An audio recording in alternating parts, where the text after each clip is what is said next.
Welcome to the Virtual Memories Show. I'm your host, Gil Roth, and you're listening to a weekly podcast about books and life. Not necessarily in that order. You can subscribe to the Virtual Memories Show through iTunes, or by plugging our RSS feed into your favorite podcatcher. You can find the RSS feed on our websites, vmspod.com or chimeraobscura.com/vm. We're also on Twitter and Instagram at vmspod, at facebook.com/virtualmemoriesshow, at virtualmemoriespodcast.tumblr.com, and on YouTube, Spotify, and tunein.com by searching for Virtual Memories Show. And if you like this podcast, please go to the iTunes store, look up the Virtual Memories Show, and leave a rating and maybe a review for us. That'll inspire Apple to promote us a little. And of course, you can also promote us by telling people about the podcast on social media or however else you publicize the things you like. You can support the Virtual Memories Show and get access to exclusive content with a recurring monthly donation via Patreon. Just visit patreon.com/vmspod and set up your level of support.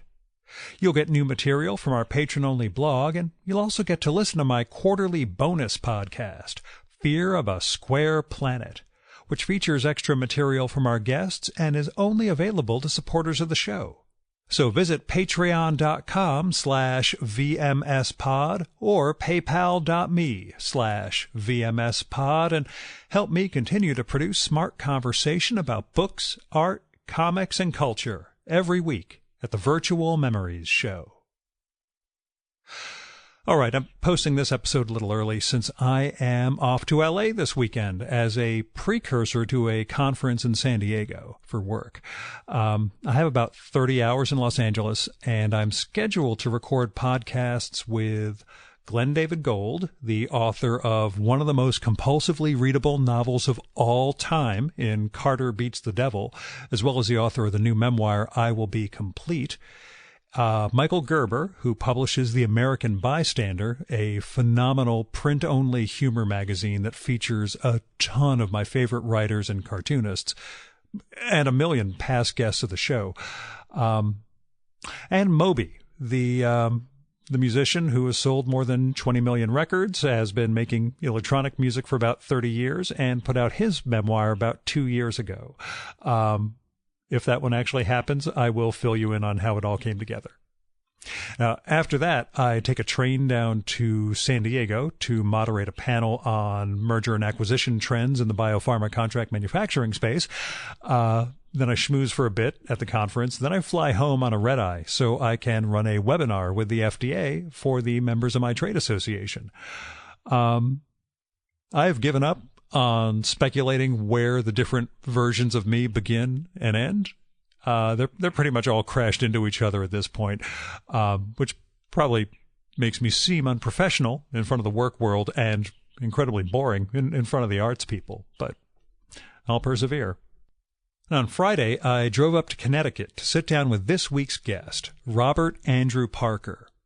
The illustrator Joe Ciardello connected us because he's known Bob for years and wanted me to capture some of his story. I did a little research and realized Joe had the right idea on this one. Bob is 91 years old, and he has been making art since about 1935. He is an illustrator, painter, printmaker, sculptor, drummer. For lack of a better word, he's an artist. Now, his etchings and watercolors are remarkable, and he's had an amazing career, both in fine art and commercial illustration, as well as children's books. Well, you'll get all that from his bio. What put me over the top isn't just the past body of work, but the fact that he's still going.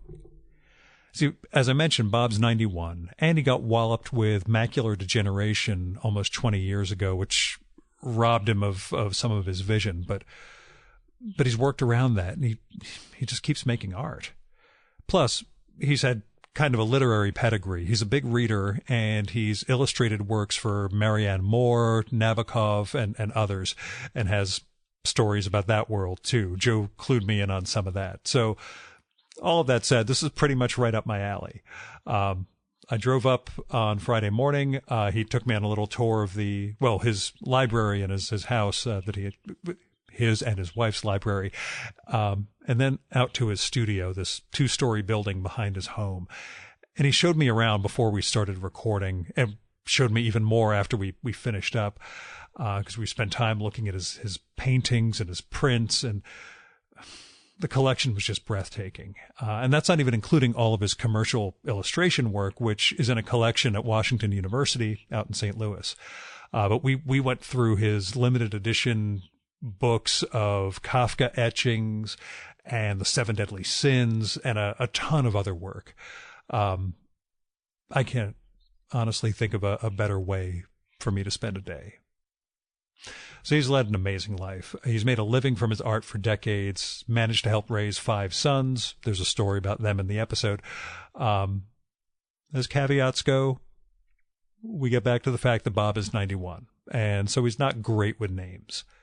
Also, I had some static and distortion on the recording. I removed most of it, but there are a few spots where there's this strange reverb going on. I don't know, because the signal sounded fine when we started. Might be because of the power supply in Bob's studio. Might be a one-time quirk with the cables. It happens. I was ready to go with the backup recorder, but I think this sounds fine. Now, here's a bio of Bob. He does not have a website, so there is no, point of contact for him. As you can imagine, given that he was born in 1927, has been a professional artist since the early 50s, there's no way to capture everything in a single paragraph, but I adapted what's on the artnet.com site. So here goes. Robert Andrew Parker is an American artist known for both his paintings and prints of figures, landscapes, and animals. Parker has produced set designs for operas and films, as well as illustrations for many children's books during the course of his career. Quote, Robert Andrew Parker is one of the most accurate and at the same time most unliteral of painters, the poet Marianne Moore wrote of him, adding, he combines the mystical and the actual, working both in an abstract and a realistic way. Born in Norfolk, Virginia in 1927, he went on to study at the Art Institute of Chicago during the 1950s. After finishing school, he was recruited to play the role of Vincent van Gogh's hands in the 1956 MGM film Lust for Life. Though his hands never ended up in the finished film, he was able to live lavishly in the south of France during the production. Today, the artist's works are held in collections of the Metropolitan Museum of Art in New York, the Los Angeles County Museum of Art, and the Art Institute of Chicago, among others. And now, the Virtual Memories conversation with Robert Andrew Parker.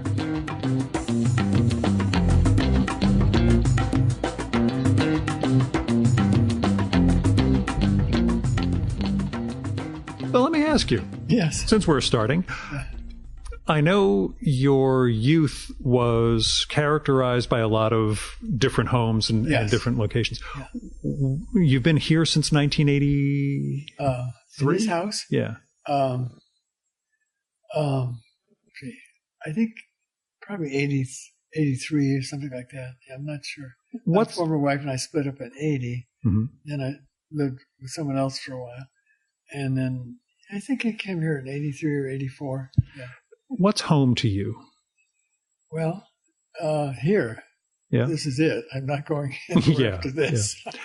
But before that, my father was stationed all over. I grew up all over the place. And was born in Norfolk, then Detroit, then St. Louis, then Detroit again, then New Mexico, then Seattle, then Chicago. And by then I was grown up, and they went on to really nice places, Hawaii and San Diego. You got to do that after you were gone? Yeah. Was there ever a sense of home for you in those terms then? Well. Or was it really kind of establishing something once you were an adult? Yeah, I think the latter. I mean, he was never at a appointment that it was always 4 years or less. So. Mm-hmm. I liked a lot of them. I love New Mexico. I love Seattle, but I like it here very much. I mean, what influence do you think that had on art as you made it? Well, I had TV as a boy, so it was before television, and we lived in. That's why we moved to New Mexico, because there was a sanitarium, And I lived outside on the screened porch for some years. And I drew, and you could hear the radio after sunset. During the day, you couldn't get, this was in the 30s, you couldn't get a broadcast till after dark for some reason. I don't know why. In any case, that's how I entertained myself, reading and drawing, And then I got well there. I loved New Mexico. It was great. And my brother and I got in a lot of mischief there with BB guns and 22s and horses and snakes. Firecrackers, of course. They were big. I always loved July 4th. I'm blowing up things. It's sort of like my father, except he was Israeli Defense Force, but the explosive thing was a carryover. Yeah. So he was born probably the same year as me, 27? Oh, no, he was 38. So 1938? Yeah, a bit younger. Wow. But he made up for it in terms of, causing carnage and havoc. But did you have a crazy cat interest when you were in New Mexico? The George Harriman comic, given the southwestern landscapes and routes and stuff. I did. I know Ed Sorrell is a great fan of that guy, and he wrote him at some point a fan letter. And the guy, what was his name? The artist, George Harriman. Yeah. He sent him a whole sheaf of original cartoons. Oh wow. Yeah. Yeah, I was just recording with a pal up in Massachusetts who had an original Sunday Crazy Cat on his wall, and it was just. Yep. Yeah, that was before anyone knew, how valuable these things were. But but did landscape and that sense of home shape how you evolved as an artist, you feel? I don't know. We go back there quite a lot. I love going back to New Mexico. Mm-hmm. And once in a while, we've been back to Seattle and see our old house and whatnot. But that city's so busy now. It's really, in New Mexico, where I lived, it's even more empty than it used to be. So, but this is home now, I guess. Yeah. And, I like it here. Mm-hmm. You mentioned spending time drawing and doing watercolors when you were on the screened-in porch. Right. Who were the influences once you became conscious of influence as an artist? Well, at some point, I discovered Charles Demuth. And in fact, with Joe and Sue one day, we went to his house in that town in Pennsylvania. I forget the name of the little town. He was a big influence. And I couldn't compare to him, but I remember liking his work and I liked this. I liked Beckmann early on, George Gross very much. A lot of German artists, and amongst the American ones, I like, what's his name? Painted on the Massachusetts a lot. Those big seascapes and all. Yeah, I'm blanking. Sorry. That's okay. I'll put it in the notes for the episode after, but yeah. But that was, I would say later, when I started school in Chicago at the Art Institute, Art Institute had a lot of refugees from Germany. They came to the Institute of Design. They'd all come from the Bauhaus and getting out of Germany. And the Art Institute had some old timers, but they also had some of those people.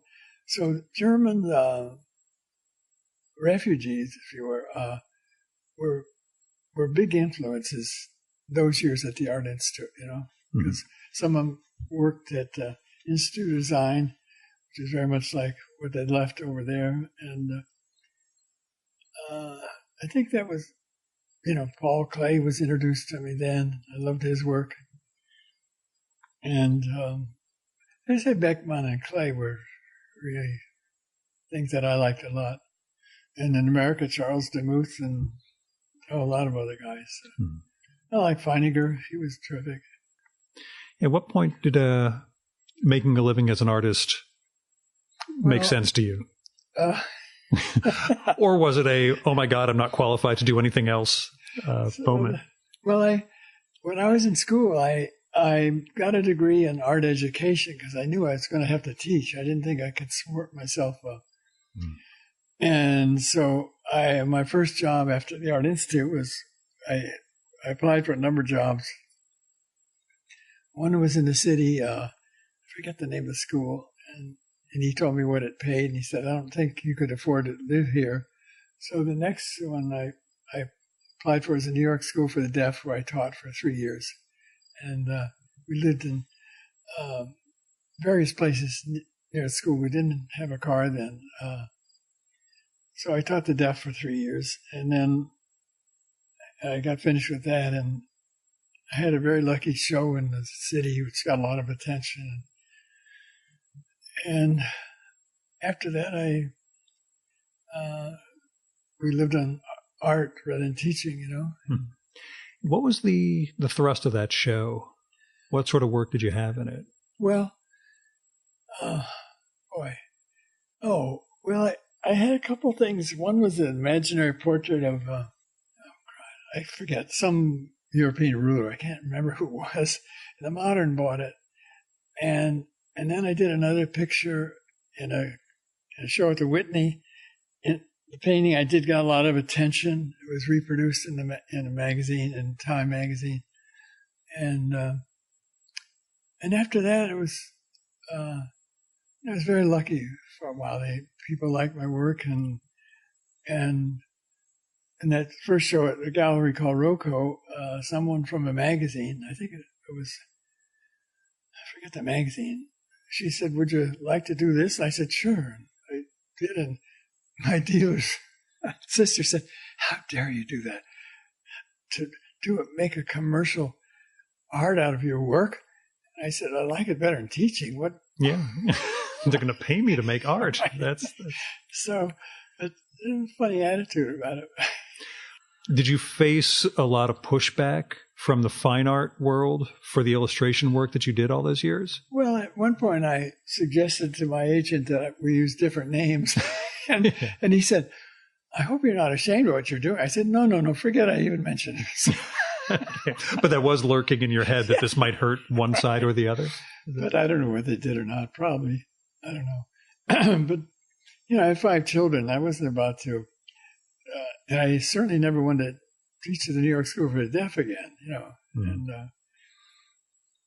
And then I taught at SVA for 10 years and Parsons for 11 years. But generally I've lived on not teaching, but pictures, you know. I haven't really had a day job for a long time. Congratulations. Yeah, I'm lucky. Yeah. You have to go back in the workforce now. It could be ugly, but... I'll bet. Get the hell out of here. You damn communist. See, with the beard, they wouldn't let you in. Do you remember, like, getting into those shows that you had? You know, was it were there connections, or was it just you'd been doing work and a gallery picked up on it? The guy at Rocco, Michael... Oh, gee, I shouldn't... Yeah, don't worry about names. Okay. We'll fill those in afterwards. Yeah. Guy at Rocco. He had a picture of mine in there, and a person from one of the ladies magazines, I forget their names now. There was about 3 or 4 ladies magazines, right? Yeah. Yeah, I remember in an old interview you'd mentioned 17 was the magazine that first started with illustration stuff. Right. Yeah. I do some research before this. So. Oh, excellent. Yeah, I did that. And Rocco's, Michael's sister was just outraged. She said, why would you do that? And I said, we need the money, you know. And well, I don't care. It took 20 minutes. Yeah. In any case, I was lucky the Modern bought things from that show, and I did sets for an opera at the Modern, and then from that connection, I did a book with Marion Moore, 8 poems. The books were all hand-colored, you know, and I have one of them, and well, we had different bits of luck, you know. And then in 1955, I'd only been out of school 3 years. I got a job at MGM doing Kirk Douglas's hands in Lust for Life. The Vincent van Gogh movie? Yeah. Yeah. Do you remember how you got that? You know, how they discovered you, or how they yeah. What's his name? The art critic. Oh God, I can't think of his name. Yeah, don't worry about names. That's the first thing to go. Went to the Modern, and I guess he asked Monroe Wheeler if he knew of someone who'd like to do work on the movie, and Monroe mentioned my name, and then I didn't hear from him, and then somebody called and said, "Have your hands photographed." And I did, and then I didn't hear anything again. I was working in a lumberyard it was in the summer when I was off from the New York School for the Deaf. And I knew I wasn't going back to the School for the Deaf. And then suddenly I was called, and I went to the city and went to MGM somewhere, I don't know, around 42nd Street. I forget the exact. And I entered the office, and the guy said, "Where's your lawyer?" I said, "I didn't bring him." He said, he said, "We'll carry you like a baby." So I signed the contract, and then about a week later, I was on an airplane with Kirk Douglas, and who was a pianist, organist? Liberace. Liberace was on the plane too. Yeah. Bizarre. And we all got. I assume he was not part of Lust for Life. No. He was just there on his own. And we got off. Everyone had to get off in Ireland then, and refuel. And he was rushed by all these old Irish ladies for signatures. And he ran and he hid behind a big can that had a lot of grease on it. He'd been wearing this light-colored full-length overcoat all over summer, and he got grease all over. He was so touching, you know. And he'd never been many places then, you know. And he wasn't used to getting mobbed like that by women. They wanted to give him pieces of Irish lace, and I never saw him after that point. We all went our own way. I went to MGM headquarters, and they put me in a hotel, etc. And then the first few days, we went to Auvers, where they were doing the Crows Over the Cornfield. And that was the first project I worked on, you know, jabbing at it and whatnot. And then after that, a few days in Auvers, then we all moved to Arles, and that took us the rest of the summer, you know. They used a courtyard of a school, which had different buildings in it, and I had a space in the building, and the technicians were here, and the horrible man who directed it was in a hotel nearby, Minelli. Yeah. Oh, yay. Did you have a lot of fights, or were you just... No, he's just awful. Just a bad person. And what's his name? The producer was awful, too. I hated those guys. Everyone else was very nice. The actors were nice, and those two were disgusting. I think they're both dead. Long dead, yeah. Did you do any other Hollywood work beyond that? No. Okay. It led nowhere. Mm-hmm. But I the only credit I ever got was on a list of people who worked on the movie. I don't think I've looked at the movie a few times, but he was so nice, and I realized the other day he's exactly 10 years older than me, so he's 101 now, Kirk Douglas. Yeah. And the woman he married was a woman who used to, she was French. She had a clipboard, and when they were shooting, she would take notes of, I don't know, distances and whatnot. Yeah. And that's the lady I guess he stayed married to. Huh. Didn't realize. I'm just guessing, but I think that's the case. Did you have a Van Gogh interest at all as an artist, or just the standard? Yeah, you know, I liked him. They just knew you were a good pair of hands who could sort of ape a Van Gogh. Yeah, if you needed. Point of fact, I don't think that ever even came up. I mean, they used me I made dozens and dozens of pictures. I did things in the Borinage, and then I'd start them, and then in the scene, they'd crumple them up and they'd throw them across the room. And I did 50 or 60, maybe more, starts. And the only one I remember, no, that's true. I guess I did a few others. But a lot of them were drawings. And then a lady called me from South Carolina and said, her father lived in L.A. next to the warehouse where props were kept, and he went to sail there, and he bought my version of a nice Van Gogh painting. She said, "Shall I send it so you can? I want your signature on it." And I said, "Better yet, I'll write my signature on a piece of canvas, and with Elmer's glue, you can paste it on the back of the painting." She said, "We don't have to send you the painting?" I said, "No." Yeah. But I saw it.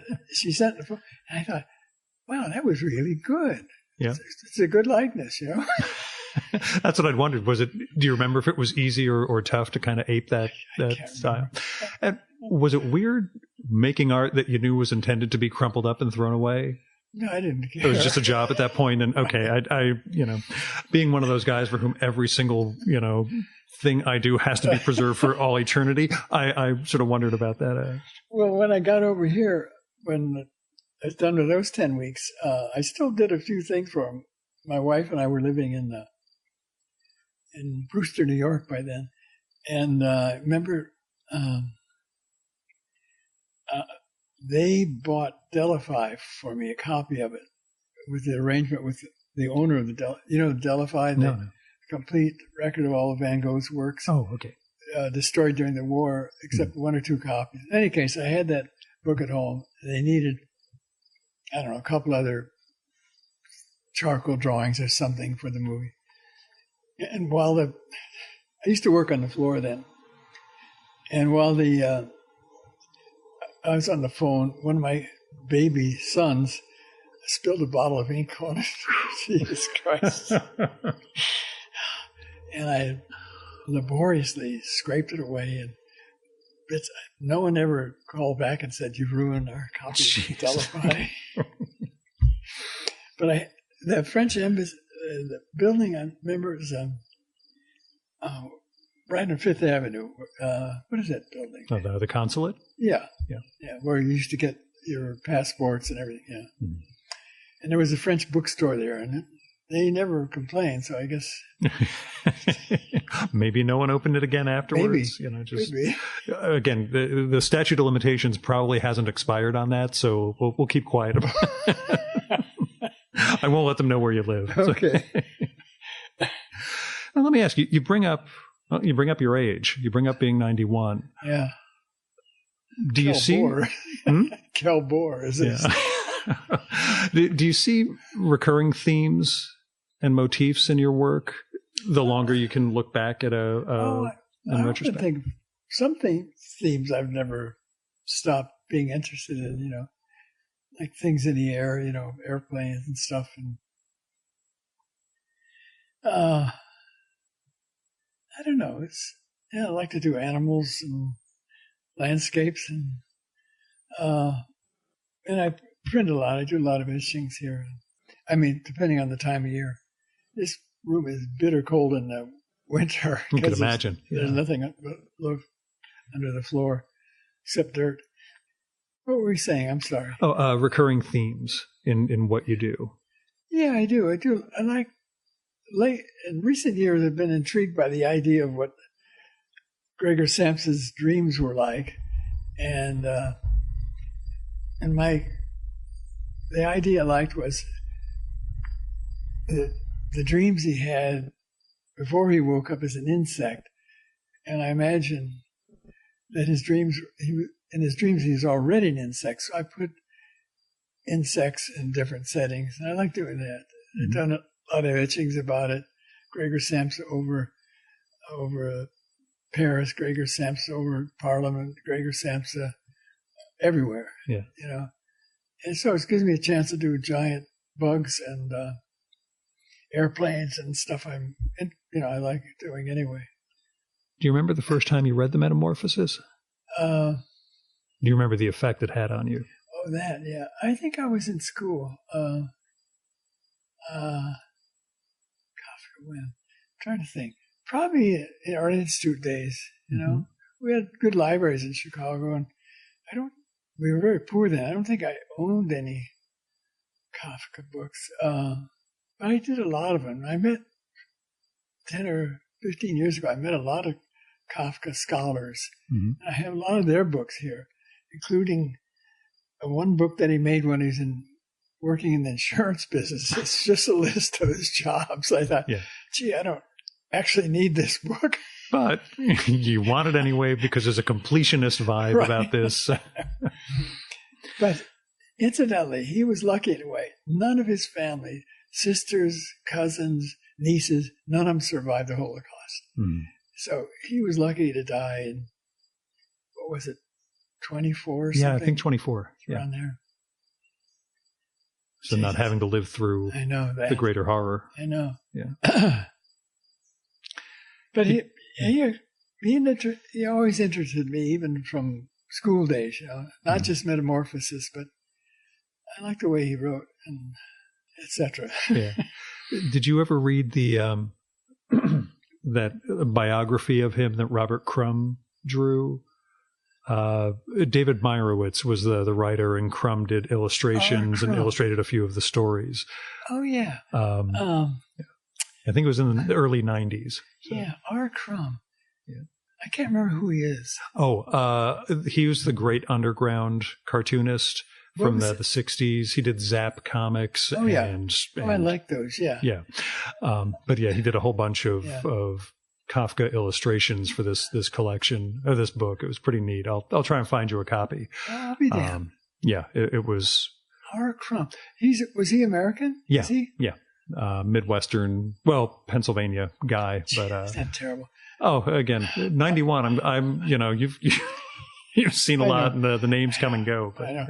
Well, Judy is my dictionary. When I said R. Crumb to her, she said, "Well, you remember him because he did this and this." And yeah. Well, even when we were connecting, Joe told me, "Well, here's Judy's email.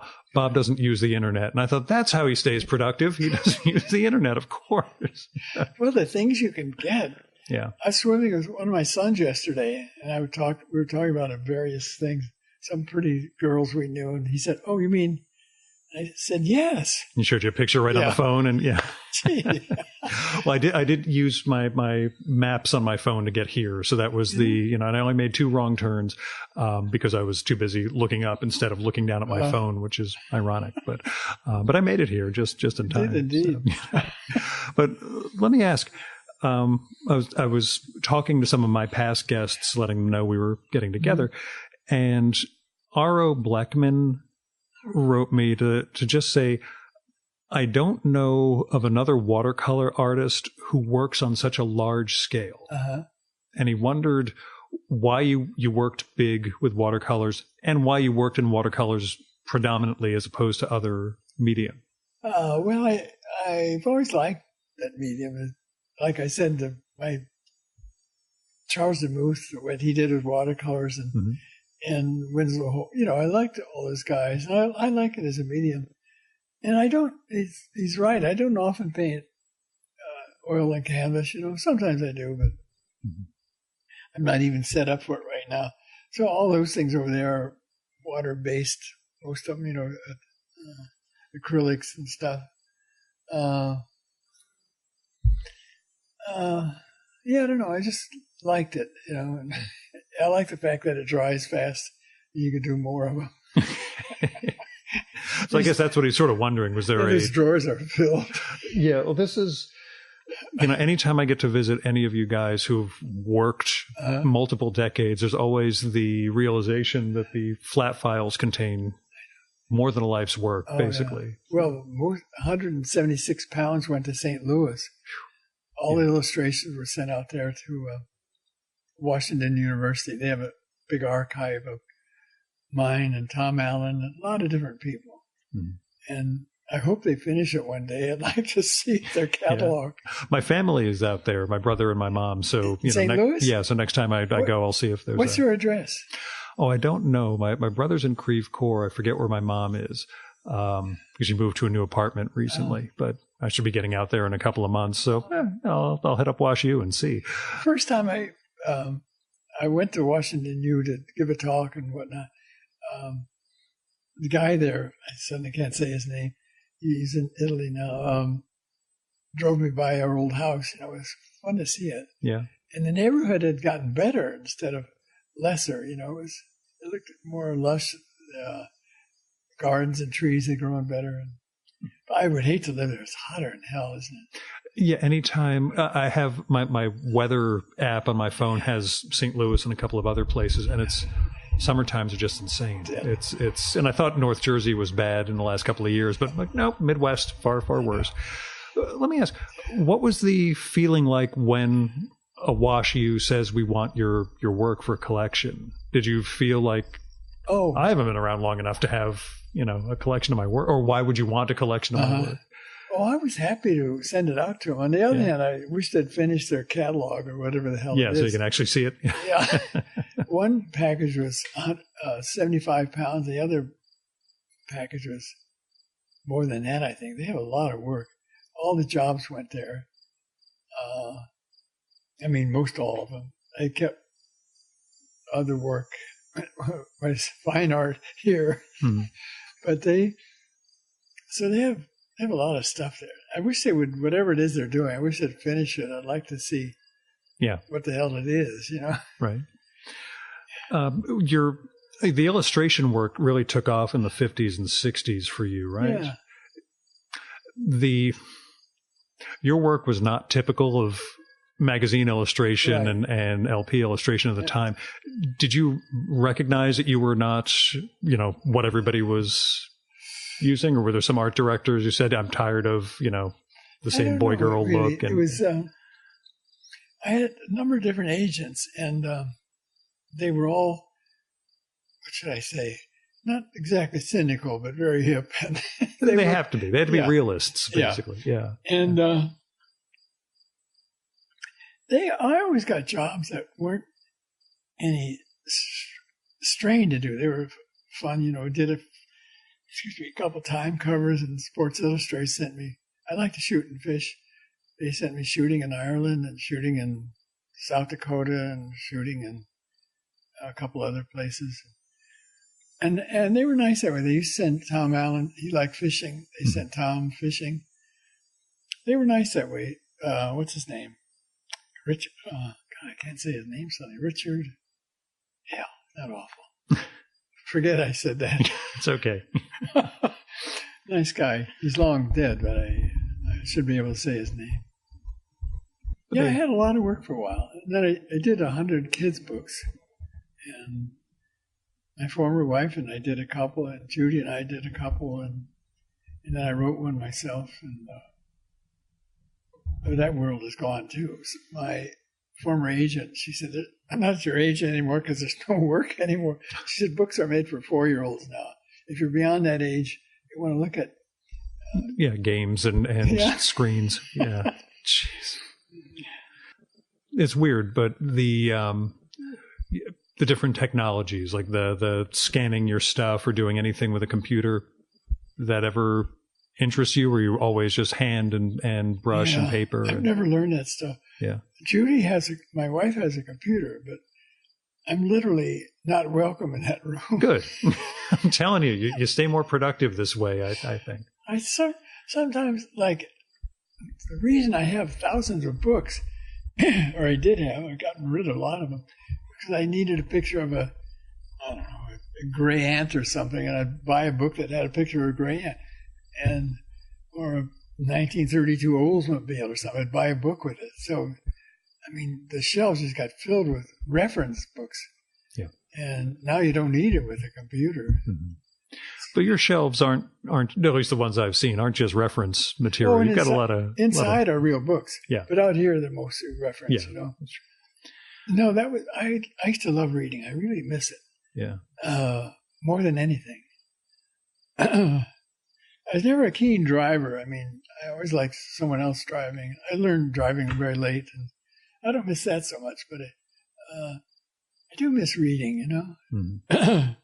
And you, just so the listeners know, you got macular degeneration. It started around 2000 or so. It was 2000. Judy was in China, and when she came back, I had it, and it's weird. Mm-hmm. I just had an operation last week in this eye, and an actual needle in my eye. Yeah, that's my old job. I ran a magazine that covered part of the pharmaceutical industry, and that we're covering some clinical trial stuff. And that's when I realized, you actually have to inject that stuff right in the eye. And because it's a clinical trial, sometimes it's just a placebo. So you're putting a needle in someone's eye and there's no actual drug going. I just thought, I just hope I don't end up in this boat. But, was the procedure, Well, that was 8 days ago. It's feeling better now, but a lot of stuff rolling around for a while and no actual pain, just sensation or blurries and whatnot. Yeah, that was very sudden. When it hit, how did you feel? Well, I was literally between the house and the studio, and there's snow on the ground, and wham! I really thought something had hit me right here. It hit me very suddenly. Then I went to this the city on 79th Street, a Chinese doctor who was a sort of pioneer in macular, and then he ultimately sent me way uptown, that hospital that's on the Upper West Side, way up in the hundreds. I'm blanking. Yeah, well, I'll put it in afterwards. Yeah, whatever. And I had a really painful operation there. Those days, they had a bucket near it because the pain was such. Most people chundered, Yeah. In any case, and then after that,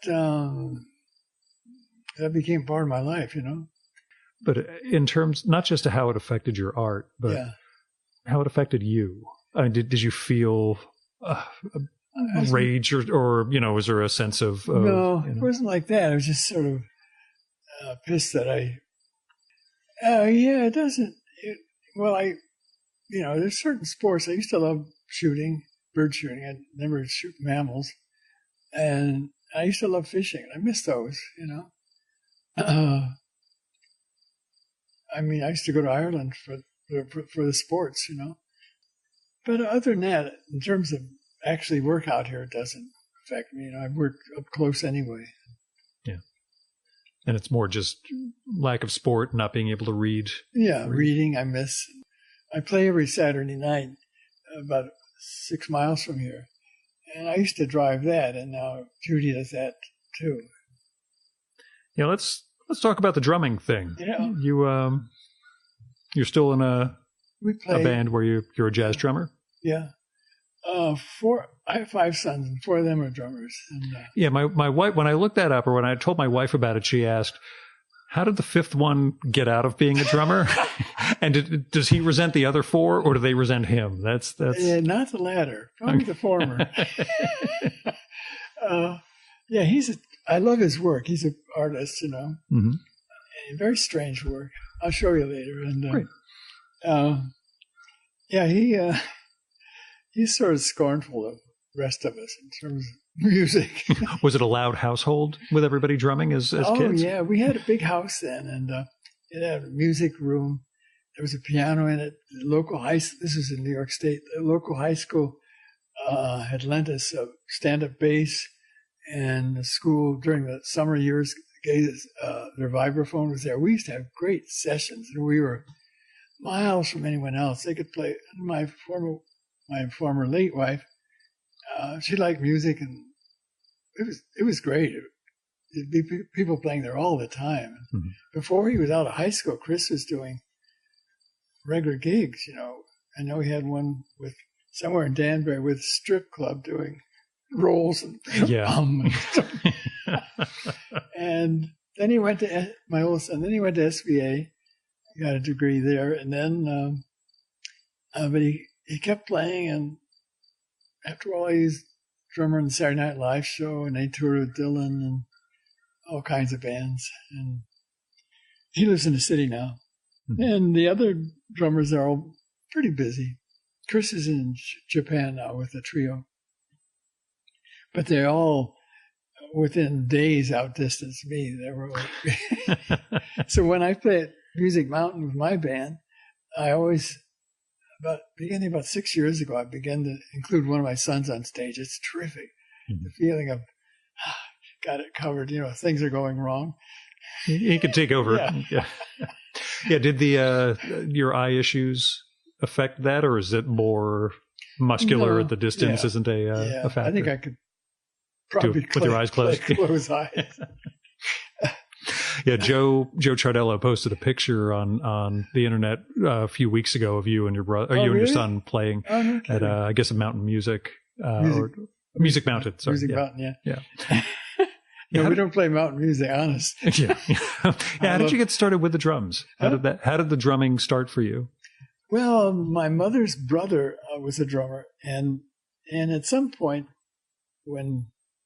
another story, when I was fired from the Chicago high school and lived with my grandparents, they had an attic, and my mother's brother died very young, and his drum stuff was there, huge cymbals and huge bass drum. So I started playing on that stuff very, very early in life. It was just, and when I was out of the Army and stuff, some of that stuff that had been in my grandparents' house, I moved to Chicago with me, and I started playing drums. In this high school, I played clarinet. When I went in the Army, I took my clarinet with me. But when you have a model like Benny Goodman, to play clarinet is just silly. Yeah. There'll never be a remotely drummer like Buddy Rich, a clarinetist like Benny Goodman, and I would have said Art Tatum for piano, and then what's his name from Canada came, Oscar Peterson. Oh, yeah. Well, in any case, those are idols. Mm-hmm. Yeah, I love playing. And so we were lucky living in that big house in Carmel, New York, with music going all the time. And my former wife loved the music.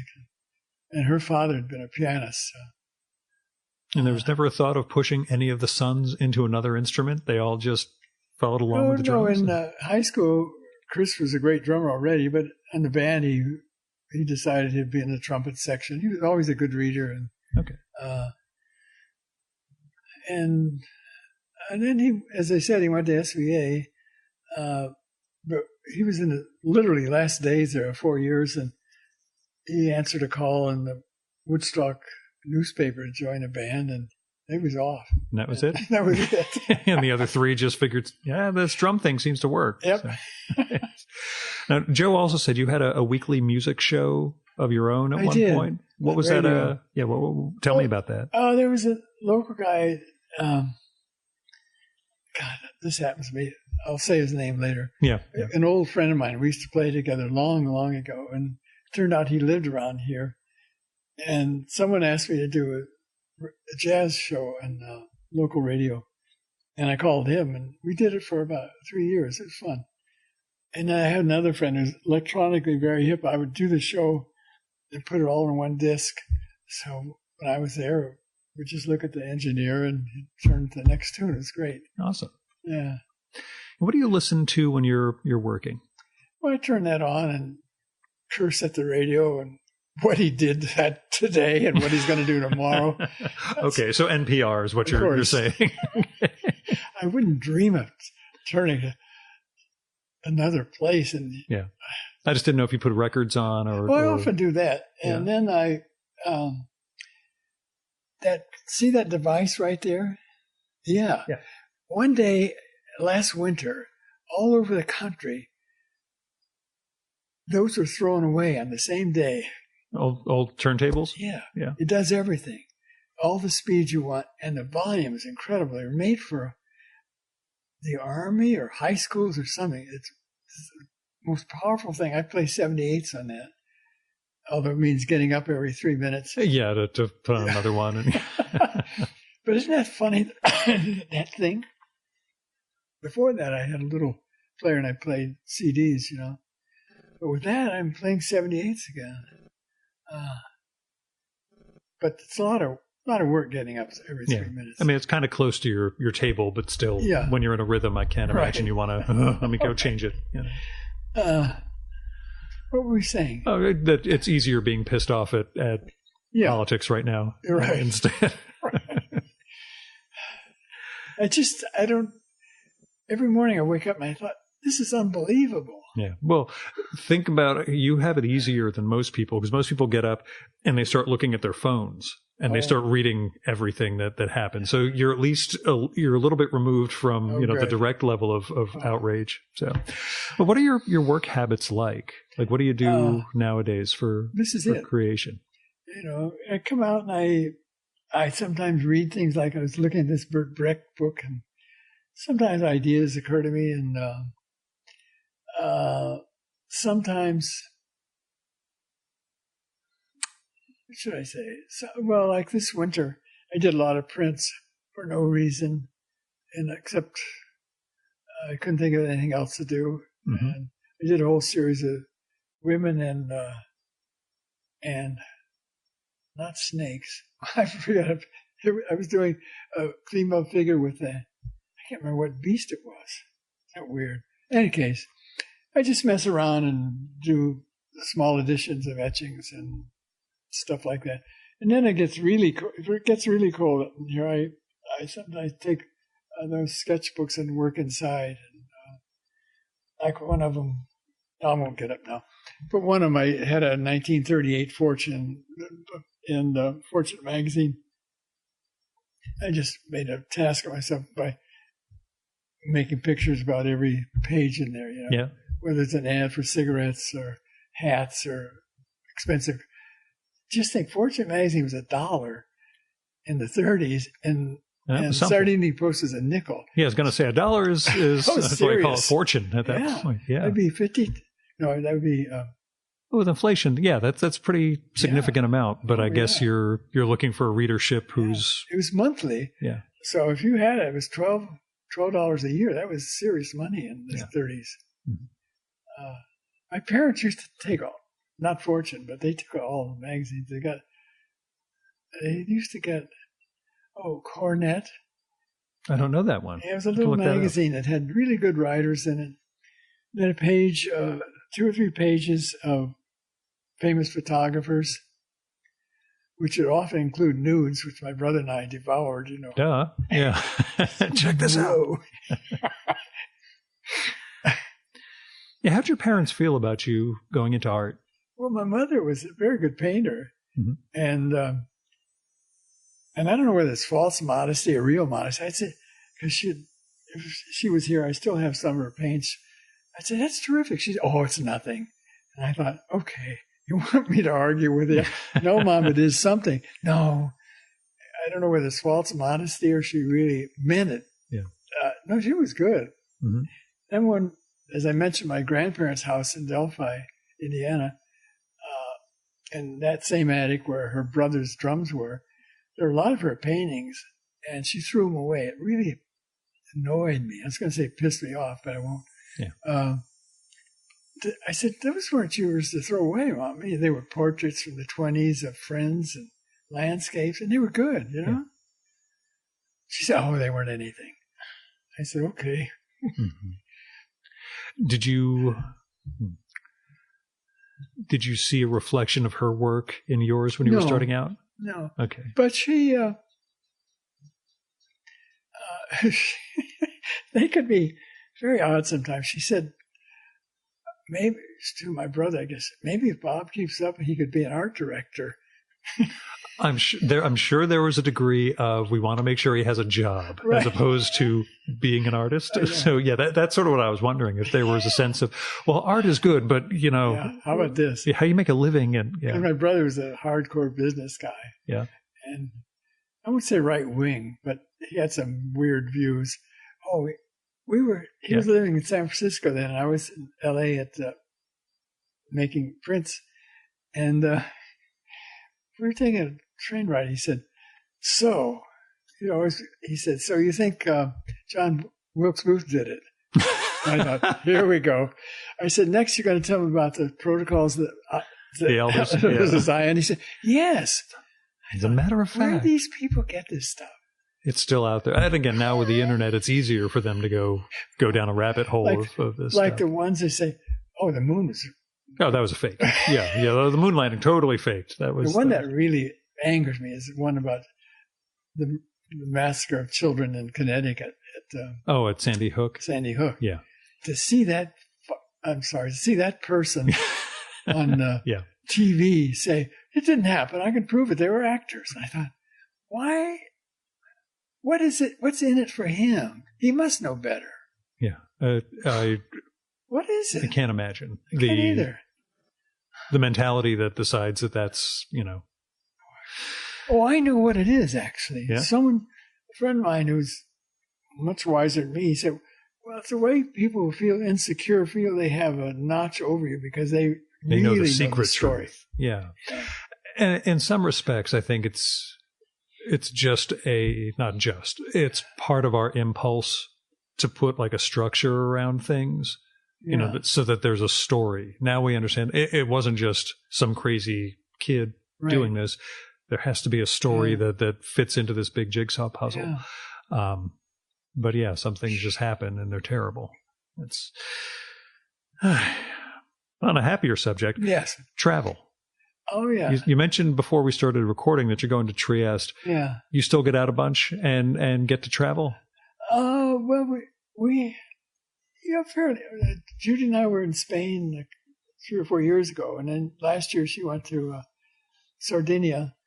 And I had so many gigs, the word my mother hated.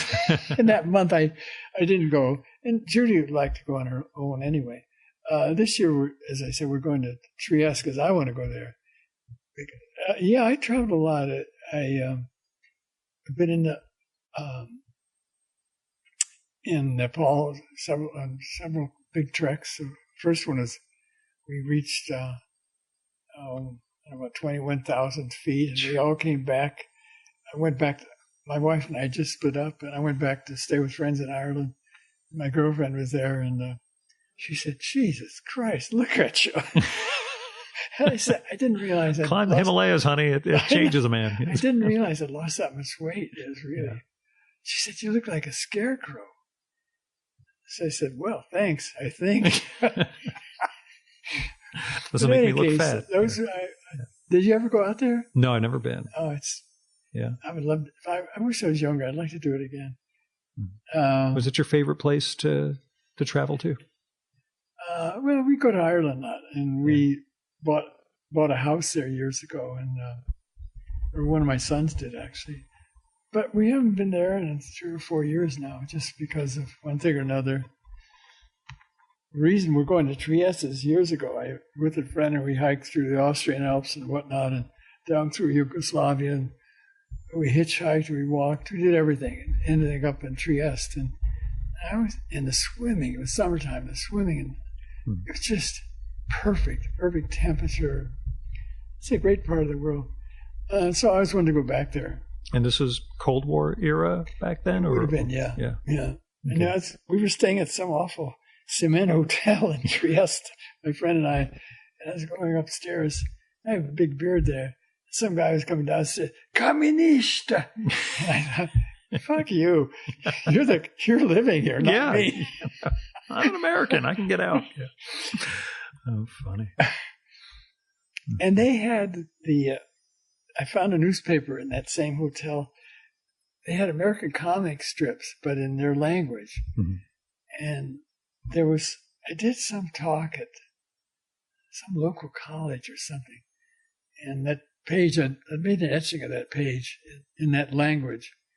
And there was some woman in the crowd who was very offended by that. She said, "Why would you write in that language?" I said, "Because I saw it in a comic book," and blah, blah, blah. And what's my point? Well, in any case, did you feel like it was an insult to the language, or that but it was an American strip, and I thought the American strips were about fighting communists. I thought, why would they print this in Yugoslavia? I don't know. Yeah, were you a comics guy at all? Did you were you raised on comic strips in general, or did you? I liked what's it? God, one about flying. I forget what was the name of that one. Steve Canyon. No, earlier. I think Rip Hunter. There were a bunch of adventure strips like that. Then there was Prince Valiant. Yeah. And that artist came to the lecture at the Art Institute. Foster or Hogarth. I always screw that Foster, up. Yeah. Yeah, Hal Foster. That's and kids booed him, which I thought was rude. Really? Yeah. Well, because they thought he was too right-wing or something. Okay. And some of them were That was the awful time. people. Yeah. The guy who did the one about flying was a nasty guy. Yeah, Milton Caniff was the guy. I just can't remember which strip it would have been, but yeah. But once upon a time, those guys did have big personalities and personae. Yeah. And that was never a temptation for you to go into cartooning? No. I used to like those. I used to like looking at them as a kid, but no, I never didn't think of it that way. Mm-hmm. Although there were books that I would have liked to have illustrated, and I mean, would have been fun to illustrate. But as far as doing a strip, I don't think I would have. Yeah. You would know if that was a career aspiration when you were younger, if that would have been one of those. I always wanted to get back to trying to draw a cartoon. Right. Although when I was sick in bed, I did some cartoon-like things, which turned up lately. Gee, for what was it, 9 or 10 years old, I thought, yeah, they weren't bad, you know. Mm-hmm. It really looks like an automatic. Yeah. Developing that action style even then. Now, tell me about the other forms you work in. You mentioned printmaking. Yeah. I don't know where that began for you, as well as sculpting, which we've got a bunch of your heads around in front of us. That's just sort of a passing thing. And the airplanes, I never think of sculptures there because they're based on real planes. But printing, etching, I like doing, you know, and all that big shelf over there in the corner are plates. But currently the nitric acid is very tricky. I've had 3 major accidents with it. Mm. And there's a guy who's moving around here soon, I think. I want him to look at my nitric. I'm afraid to use it right now because it can go bad in weird ways. And David Fertig and I were printing here one day summer before last, and it got out of control. Jeez. And one day I was printing with one of my sons.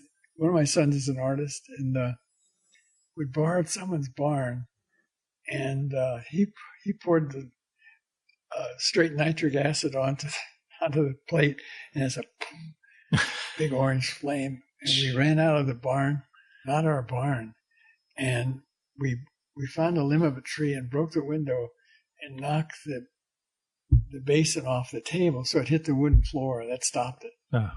Jesus, that was scary though. How did you get started with printmaking and etching? How was that? Well, at school, one of those guys that had fled Germany taught, and I can't think of his name, taught printmaking, etching at the Art Institute, you know. And I did classes there, and I did lithography there too. In fact, the first litho I did was in my last year there, and I sent it to a show at the Met, and they liked it. So when we moved out here for me to teach, I was in a show at the Metropolitan Museum, and the picture is still around. And John Marin was there, and you know, what's his name? The guy who throws paint around. Pollock. Pollock, yeah. He was there, and I thought, at the time, I thought, oh, this is great, all these stars. I never saw any of them again, of course. But it was a very encouraging idea. I thought, you know, here I'm in New York and I'm in a show at the Met, and just lucky break. Mm-hmm. How is etching different for you than painting and illustrating? Well, it's I like it because it can do some really. I like scratching at things, and I don't know. There's something about it that I really enjoy, you know.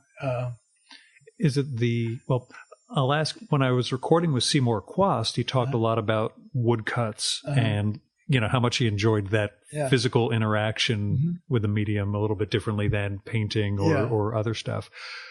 Is it about the working with the medium or about like what it produces, the art after? Probably the latter, I think. Yeah. I liked all the varieties of gray you can get just by even in nitric for 3 seconds or 9 seconds. You know, it's fun to do. And then the subjects No, I'll show you. Or we'll take a look after. Yeah. I did one of German humor. It was yeah, I've seen that series. Oh, yeah. Good. Yeah. Well, that was a perfect medium for etching. I wouldn't have dreamed of doing watercolors of that subject. Yeah. There's something dark about etchings, too. And they're not the most joyous of mediums. The most modern medium, of course, is lithography, which is not invented till the early 19th century. Yeah, recorded with Ed Corin. He lives up in Vermont, an illustrator for the New Yorker, or cartoonist for the New Yorker, an illustrator, and he does printmaking at home, but he also goes to Paris like once a year for 2 weeks to work in some atelier, working on prints and lithos. I'm like, okay, that's different for you than doing the comics. It's a different, a completely different form of art for him. So yeah, I sort of wonder about that with you guys in terms of the limitations of one form versus another and how you pick what you're going to work in. Well, I guess a lot of it is sort of that Germanic influence from Art Institute days when all those... all the refugees were... and all those, when you think of Max Beckmann and George Gross, and all those people were great influence on me, and a lot of their work, I did lithography there. Then I did lithography at Los Angeles at Tamron. But etching is what I really like. I like scratching on a plate and, And lithography is more like drawing with crayons. It's not very specific. Yeah. At least the way I do it isn't very specific. And sculpting? Those I do faces. Just for fun, really. And, no one takes them seriously. Including myself. No one takes this seriously either. It's okay. I do this out of art too. So. But my dealer, I suggested to him once that we show my sculpture. He said, "Nah, I'm going to say no." Just like the agent, they have to know what's real, what they can sell. Yeah, so, I miss him though. He died, and she sold a building, and I don't have a dealer in New York now. First time since the 50s. Not that sales were that brisk, but they would occur. And the Argosy bookstore sold one of my Airman's alphabets for $4,000. So I just love that store. Yeah, it's great. So I sent her a note saying, "Would you like another copy?" She never answered. Oh. I went to her one day and I said, "Gee, you have a lot of..." She said, "I'm in no rush to sell it." She kept the price up. Yeah. It's what it's worth to them, Yeah, they're admirable. But I don't go in the city much. Do you? For this, to do interviews, I'll go in. Yeah. And but generally, I don't drive below 95th Street anymore. I just park at a garage there and take the subway everywhere I need to go. But it works out all right. Can you talk about literature in your life? We mentioned Kafka, and you mentioned illustrating for Marianne Moore. Yeah. And Joe mentioned to me that you have a letter from Nabokov somewhere. Some letters, yeah. Yeah? Yeah, actually, let's start with that. Yeah, well, how did that come about? I did for Playboy. I did Nabokov. It was in 2 parts, I think, 2 months, and he sent a. Did illustrations for one of his stories? Yeah. Ida. Oh yeah, Ada or Arter. Yeah.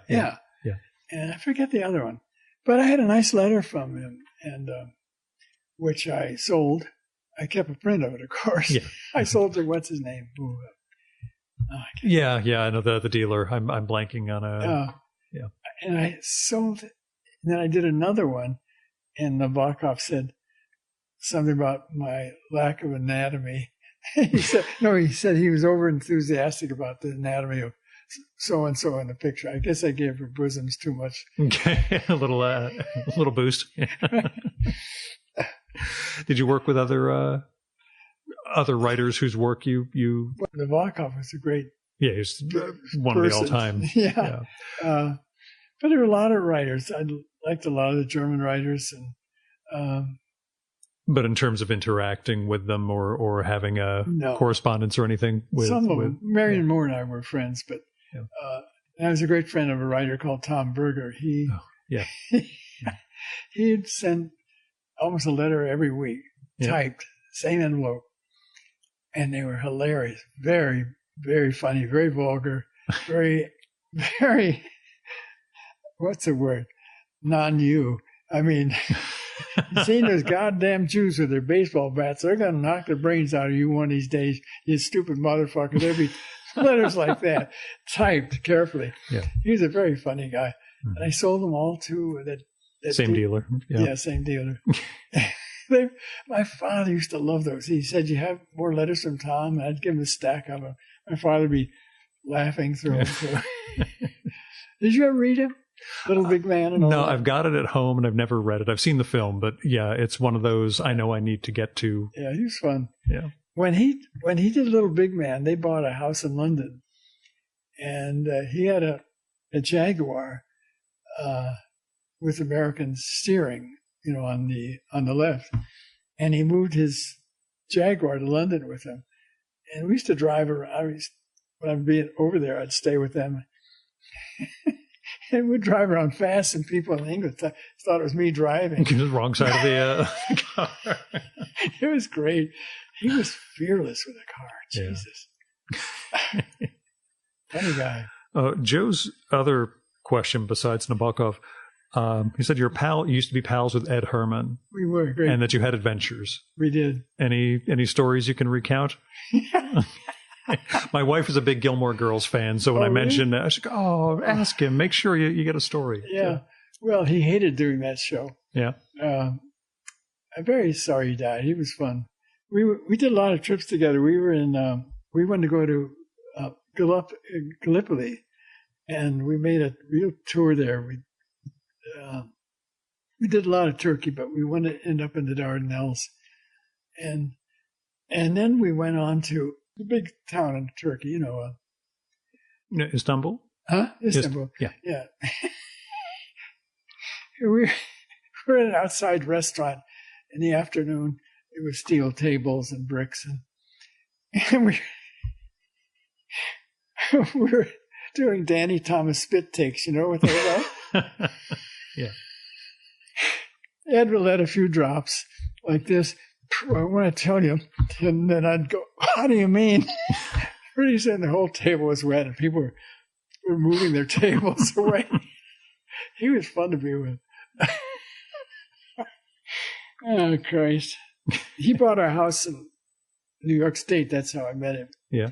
He made it into a palace. It's a very simple farmhouse. And he put inside barn. I mean, all kinds of things. So one year, they had a New Year's Day party, and my wife and I went over for it. And people from the neighborhood had never been to the house before. They said, "Wow, we didn't know." I said, "Oh yeah, we always live like this." Yeah. The Taj Mahal. Right. He was great. I miss him. We traveled a lot together. That was a good trip to see Gallipoli and all that. We were usually taken for father and son. Yeah. My beard was white, and he still looked pretty young. Mm. Yeah, I miss him. How do you, again, getting it, and I hate bringing it up again and again, but being 91. Yes. And you mentioned losing Tom and losing Ed. Yeah. Yeah, that's right. What was that transition, not just with those two, but, seeing him go. Being the survivor. Being the guy who outlasts. Sobering. Dick Tyler. Yeah, a lot of my great friends are long gone. Bill Gallagher. School day friends. Well, I don't know. I don't know what to think of it. I've outlived my brother now. He smoked himself to death. My mother did 101. I was going to ask, is it mainly genes, or do you have good practices for, I don't have any bad habits. I don't drink or smoke, so it's probably a aid. I mean, not because I tried to. I just never got in. I smoked for many years, but when I stopped smoking dope, I certainly stopped smoking cigarettes, Mm-hmm. And drinking never. Well, I got drunk in the Army a few times, but it never appealed to me especially, And it's I was going to say 60 years ago, but that's like 70 years ago for you. Yeah, that's right. So basically just relatively clean living and good genes. That's yeah. My father lived to be quite old too. Mm-hmm. My mother wins, 101, I think. Yeah. Well, you got time to catch up. Sure. Yeah. I'm going to do 118. Yeah. You figure you'll make it through another cycle or two. And you know, do you have and this is the last question, I promise. Oh, no, I enjoy this. Oh, good. Is there a favorite phase of your career? Is there a period you look back on and say that was the most fun, or that was the most productive? Well, to have an active gallery was fun, and I miss it already.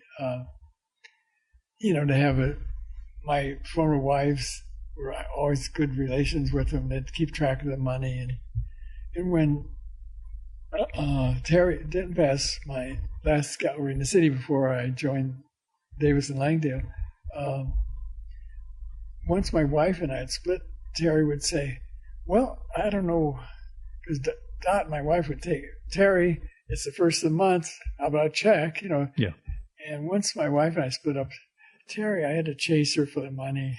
That was a drag. I do that for my day job. My wife is a freelance photographer, and she has said the toughest part of her job is just having to harass people for the money. It's very annoying. Yeah.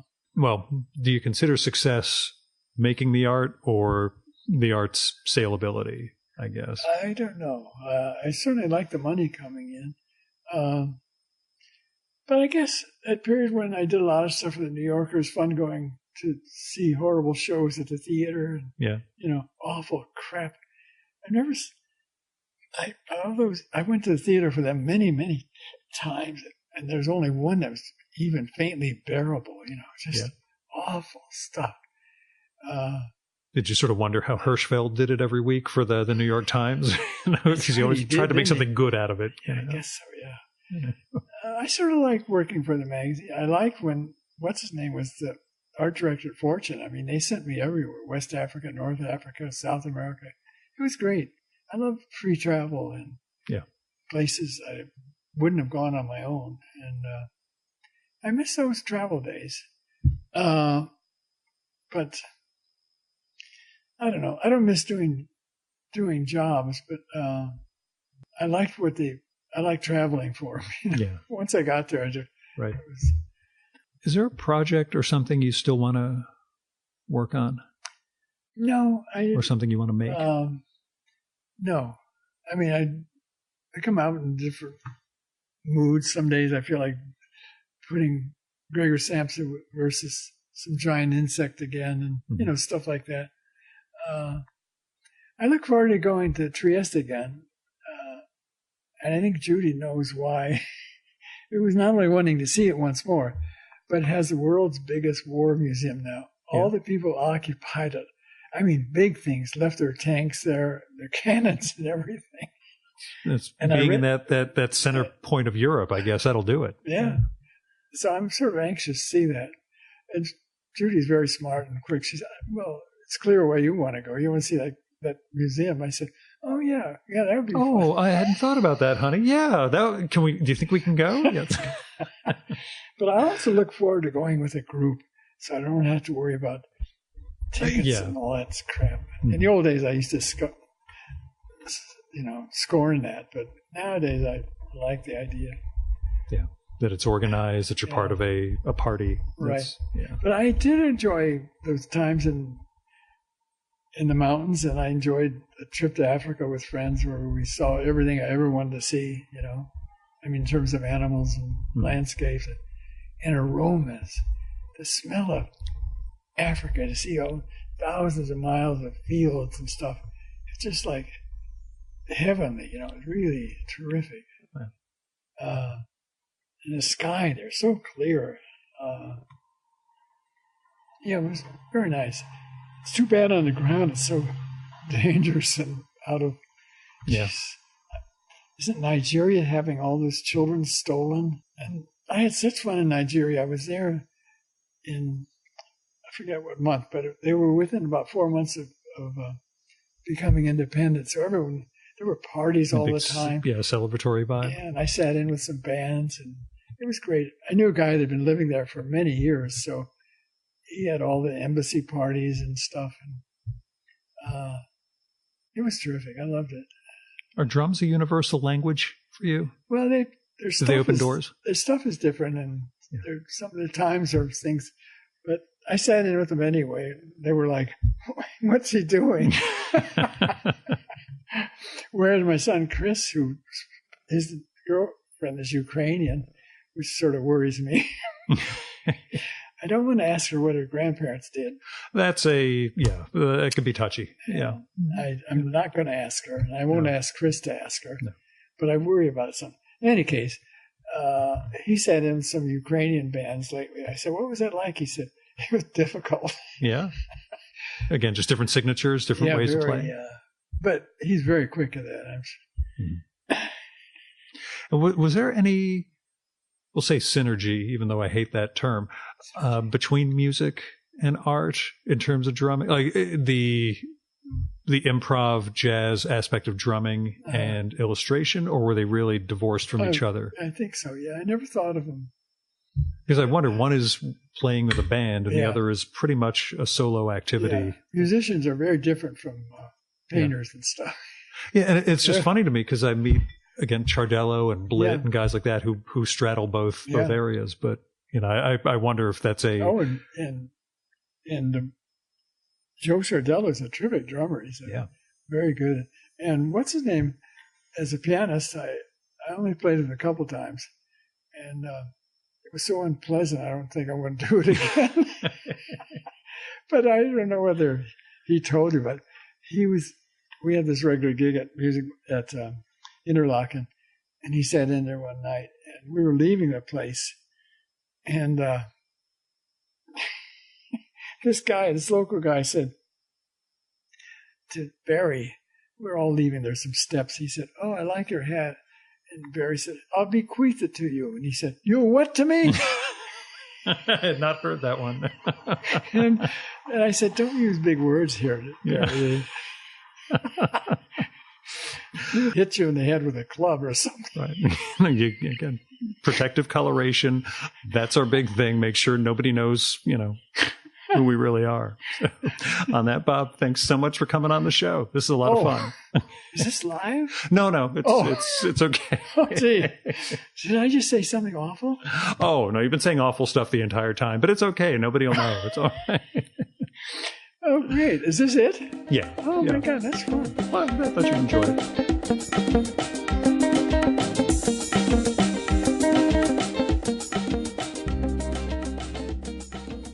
And that was Robert Andrew Parker. He's had an amazing career, and like I said, I'm just in awe of his drive to continue making art. As you can guess from the conversation, he does not have a website, but if you search his full name, which is spelled just like it sounds, Robert Andrew Parker, you'll find a few interviews with him as well as online galleries and dealers who sell his work. For my part, after we wrapped up, he showed me around the studio some more, and then he told me, "I've got too much art here. You should take some with you." I pushed back on that a few times because I wasn't sure how serious he was, but I wound up leaving with a framed watercolor portrait of Billy Strayhorn. After I got home, I emailed Bob's wife to make sure that was kosher, and she gave me her blessing. So the painting is now on the Great Wall of Art that you need to check out if you ever visit my home. It's also got 2 pieces by Joe Chardello, the illustrator and drummer who connected me with Bob, for whom I thank very much for making this episode possible. Now, because of Bob's macular degeneration, he really can't read much anymore, so I didn't ask him the question I like to ask my guests, namely, "So, who you been reading?" But if you want to hear how other guests have answered that question, you'll need to become a supporter of the Virtual Memories Show so you can get access to our quarterly bonus podcast, Fear of a Square Planet. The newest episode features book recommendations from last quarter's Virtual Memories Show guests, including Stephen Heller, who did once write an essay about Bob Parker, Dean Haspiel, Jaime Hernandez, J.J. Settlemeyer, Michael Kupperman, Ilana Meyer, Christopher Brown, Irvin Ungar, Alberto Manguel, Chris Reynolds, and Dave Calver.